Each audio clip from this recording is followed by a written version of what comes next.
Halo semuanya, aku Peti. Sekarang kamu lagi nontonin episode spesial Main Mata dan Potluck Podcast yang berkolaborasi dengan Ubud Writers and Readers Festival 2023 merayakan 20 tahun Festival Literasi di Ubud, Bali. Di sini aku dan teman-teman berkesempatan berbincang dengan beberapa penulis, seniman, dan juga teman-teman lain yang terlibat di acara. Semoga obrolannya menarik dan bisa dinikmati oleh kamu semua. Selamat menonton!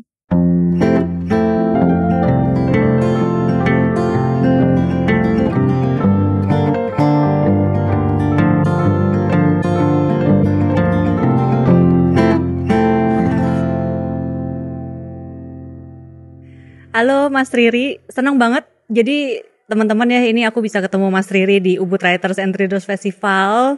Dan mungkin untuk membuka obrolan nih dengan Mas Riri di sini, aku pengen tahu setelah baru sampai kemarin sih ya Mas Riri ya. Cuman mungkin ada yang paling berkesan kali dari acara-acara yang udah didatengin nih di sini. Ada cerita nggak? Iya, saya udah terlibat di 2 acara. Kalau kita ke Ubud tuh selalu begitu, dibikin se-ekonomis mungkin ya. Jadi saya udah terlibat di percakapan tentang film Indonesia bersama 2 sutradara yang jauh lebih muda dari saya. Jadi saya juga jadi menyerap pengalaman-pengalaman baru teman-teman ini sambil juga berinteraksi dengan penonton tentang film Indonesia. Terus tadi malam kami bikin mempertunjukkan sebuah monolog yang didasarkan dari salah satu cerpen mendiang Lili Yulianti Farid. Lili Yulianti Farid adalah pendiri dari Makassar International Writers Festival yang udah berlangsung 12 tahun di Makassar dan juga bersama saya mendirikan Rumata Art Space di Makassar. Cerpennya berjudul Dapur dan dipertunjukkan atau ditulis dan dimonologkan oleh Luna Vidya, seorang aktor dari Makassar.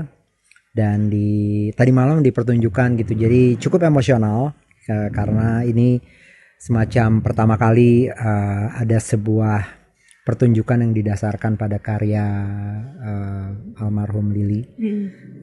Dan banyak teman berkumpul, teman-temannya dia banyak di dunia sastra yang sering datang ke MIWF, semua pada datang tadi malam. Mas Riri sebagai produser ya? Saya ikut memproduce pertunjukan ini. Semuanya berlangsung cukup smooth karena saya sedang sibuk banget rilisnya film baru saya, Petualangan Sherina 2. Jadi Luna bersama artistik direkturnya Abdi bekerja di Makassar dan di Jogja. Kami bertemu, reading, rehearsal lewat online, dan mereka tiba 3 hari sebelum pertunjukan di sini dan mempersiapkan lagi sedikit dan akhirnya tadi malam. Kan Mas Riri berpartner dengan Mbak Lili untuk Rumata Art Space gitu ya. Mungkin ini sekalian mengenang Mbak Lilinya juga gitu. Dulu awalnya memang pertemanan Mas Riri dengan Mbak Lili itu seperti apa sampai akhirnya mendirikan Rumata ini? Sebenarnya cepat banget sih. Mungkin ada common urgency juga di antara kami gitu. Saya waktu itu kebetulan lagi aktif di Dewan Kesenian Jakarta dan Komite Sastra itu menjadi tuan rumah untuk sebuah kegiatan namanya Sastra dari Timur. Khususnya tuh specifically itu lebih sastra Makassar gitu. Dan yang datang itu beberapa penyair-penyair muda dan penulis-penulis muda gitu. Salah satunya Lili Yulianti Farid yang kebetulan juga ikut mengorganisir kegiatan itu. Dan di situ sebenarnya kami ketemu. Itu tahun 2009. Dan dia kebetulan nih uniknya apa? Dia menyebut dirinya sastrawan dari Makassar, penulis Makassar gitu ya. Tapi sebenarnya dia tinggal di Melbourne. Dia udah lebih dari 10 tahun tidak tinggal di Makassar. Dari dia mendapat beasiswa ke Tokyo, kemudian setelah itu dia mencari lagi kesempatan dapat beasiswa di Melbourne gitu. Jadi kami sama-sama jauh dari rumah tapi sangat kayak ingin sekali engage gitu dengan sesuatu dari tanah tempat kami lahir ini. Dan saya cerita bahwa saya punya rumah yang kosong gak digunakan di Makassar gitu. Terus kita tahu-tahu kita punya ide bikin sebuah art space bersama. Dan sejak saat itu semakin banyak tujuan yang berjalan, sebenarnya lebih kayak masing-masing punya agenda sendiri-sendiri yang payungnya sama. Saya sebagai pembuat film, saya ingin sekali misalnya mengetahui lebih jauh tentang gerakan atau dinamika film di Makassar. Karena saya pernah dengar di Makassar itu budaya atau kebiasaan memproduksi film itu tidak pernah berhenti. Walaupun mereka jauh dari Jakarta, mereka tuh membuat film pendek yang sampai tuntas gitu. Tuntas itu dalam artian gini, mereka membuatnya dari komunitas grassroots gitu ya. Kemudian mereka mengupayakan film itu selesai, dan ketika film itu selesai mereka berkumpul untuk memutar film itu untuk publik di Makassar. Jadi mereka tidak bergantung sama struktur, misalnya harus dikirim ke Jogja atau harus dikirim ke Jakarta gitu. Apalagi festival internasional gitu. Mereka tidak terlalu sibuk dulu dengan itu di masa-masa 2000-an sampai dekade pertama tahun 2000 gitu. Dan saya ingin tahu lebih banyak tentang ini, makanya saya pikir mungkin saya perlu bekerja supaya saya engage lagi gitu. Jadi kami sama-sama bikin kegiatan di Makassar dengan medianya itu The Art Space gitu.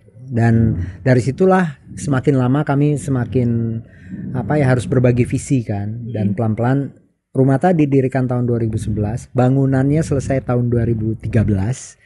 Tapi tahun 2011 itu Lili sudah memulai yang namanya Makassar International Writers Festival.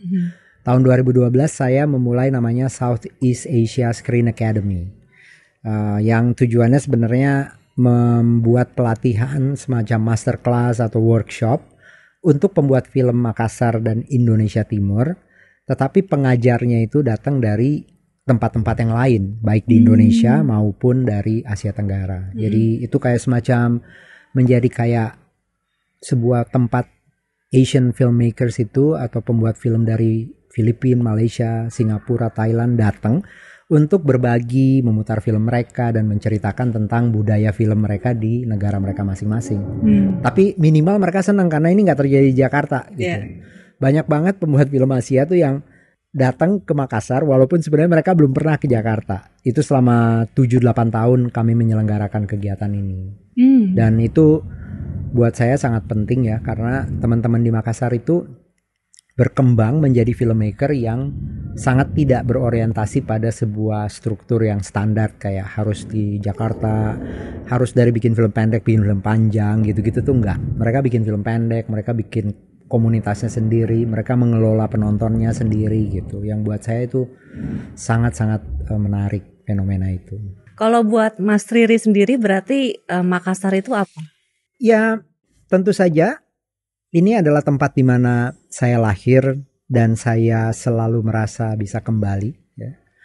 Dan juga sebagai sebuah mimpi untuk, maksudnya gini ya, saya pikir Makassar ini unik banget ya. Kota yang sebenarnya dipengaruhi oleh tata hidup yang sangat primordial gitu. Kalau di sana itu misalnya kalau seorang terutama laki-laki ya sudah menjadi kepala daerah itu seluruh keluarganya itu menjadi seolah-olah menjadi bagian dari sebuah struktur keluarga elit gitu. Yang akan sangat mudah kemudian apabila kakak saya jadi gubernur, akan sangat mudah bagi adik saya menjadi bupati atau menjadi kepala organisasi apa di kemasyarakatan gitu. Dan kemudian kita tiba-tiba memiliki banyak sekali keluarga-keluarga yang dulu biasanya disebut keluarga andi-andi ya, dan mereka mengurusi hal-hal yang menurut saya kadang-kadang lepas dari tanggung jawab sesungguhnya. Jadi selama 10 tahun saya di sana, saya banyak sekali kritik tentang tata kota misalnya. Tentang bagaimana kota itu bertumbuh menjadi kota yang sangat konsumtif, sangat berorientasi pada dagang gitu, daripada pada aspek-aspek yang anak muda sebenarnya butuhkan atau warga secara umum butuhkan. Jadi tentu saya menjadi rumah pulang. Yang kedua menjadi tempat di mana saya bisa bermimpi bahwa kebaikan akan terjadi, perbaikan itu akan jalan. Saya pikir memiliki tempat seperti itu, dan kebetulan disitulah saya lahir, orang tua saya merasa punya kehidupan ya. Ayah ibu saya itu sangat membanggakan identitas mereka. Di rumah kami itu bahasa daerah digunakan. Jadi ibu saya menggunakan bahasa Makassar, ayah saya berbahasa Enrekang gitu. Dan saya pikir bahkan arsitektur rumah kami pun dipengaruhi oleh budaya tersebut. Ya, budaya makanan kayak apa yang disajikan di meja, bagaimana mereka memperlakukan tamu kalau tamu datang, bagaimana mereka memperlakukan sanak keluarga ya, keponakan-keponakan yang datang gitu. Itu pola ruang, tata ruang di rumah itu seperti itu. Dan karena itu bagi saya budaya ini kayak melekat gitu di dalam diri saya, dan saya ingin pastikan itu terjaga. Mudah-mudahan buat anak-anak juga nanti ya. Saya punya 2 anak remaja, yang satu belajar di Inggris, yang satu mungkin akan belajar di negara lain lagi gitu. Saya pikir punya identitas itu jadinya penting banget ya, supaya mereka nanti punya kebanggaan gitu.